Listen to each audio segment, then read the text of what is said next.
পরম করুণাময় মহান সৃষ্টিকর্তার নামে শুরু করছি। আসসালামু আলাইকুম। সকল নিশ্চয়ই ভালো আছেন। আমি ডাক্তার মোহাম্মদ আসাদুজ্জামান আকন্দ সাগর। অনেক নবদম্পতি জানতে চান যে তারা বিয়ের পর কখন প্রথম বাচ্চা নেবেন বা নেওয়ার চেষ্টা করবেন। আবার অনেকে জানতে চান যে একটি সন্তান নেওয়ার কতদিন পর আরেকটি সন্তান নেওয়া উচিত। আজ আমরা সেসব বিষয়ে কথা বলবো। বিয়ের কতদিন পর সন্তান নেওয়া উচিত সে বিষয়ে পরামর্শ দেওয়ার আগে আমাদের জানতে হবে স্বামী এবং স্ত্রীর স্বাস্থ্যগত বা শারীরিক কোনো সমস্যা আছে কিনা। বিশেষ করে স্ত্রীর মাসিক কেমন হয়ে থাকে, মাসিকের সময় তীব্র ব্যথা হয়ে থাকে কিনা, এবং তার পরিবারে বা বোনদের মাঝে বন্ধ্যাত্বের কোনো ইতিহাস আছে কিনা, এবং তার আল্ট্রাসোনোগ্রাফ করে আমরা দেখব তার পলিসিস্টিক ওভারি আছে কিনা, এন্ডোমেট্রিওসিস আছে কিনা, বা জরায়ুতে বা ওভারিতে কোনো টিউমার আছে কিনা।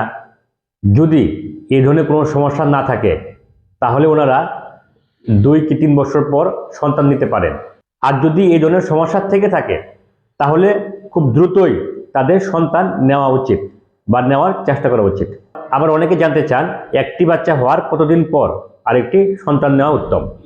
একটি বাচ্চা থেকে আরেকটি বাচ্চার মাঝখানে যে সময় আমরা সেটিকে বার্থ স্পেসিং বলে থাকি, এই সময়টি 2 থেকে 3 বছর হওয়া উচিত। মানে একটি বাচ্চা, সে বাচ্চাটি নর্মালি হোক বা সিজারি হোক, তার থেকে 2 থেকে 3 বছর, কমপক্ষে 2 বছর পর আরেকটি সন্তান নেওয়া উচিত। দুটি সন্তানের মাঝে এর চেয়ে কম সময় গ্যাপ থাকলে মা এবং সন্তান দুজনেরই অপুষ্টি সহ নানান স্বাস্থ্যগত সমস্যা হতে পারে। সকল বুঝতে পেরেছেন। ধন্যবাদ সকলকে। আসসালামু আলাইকুম।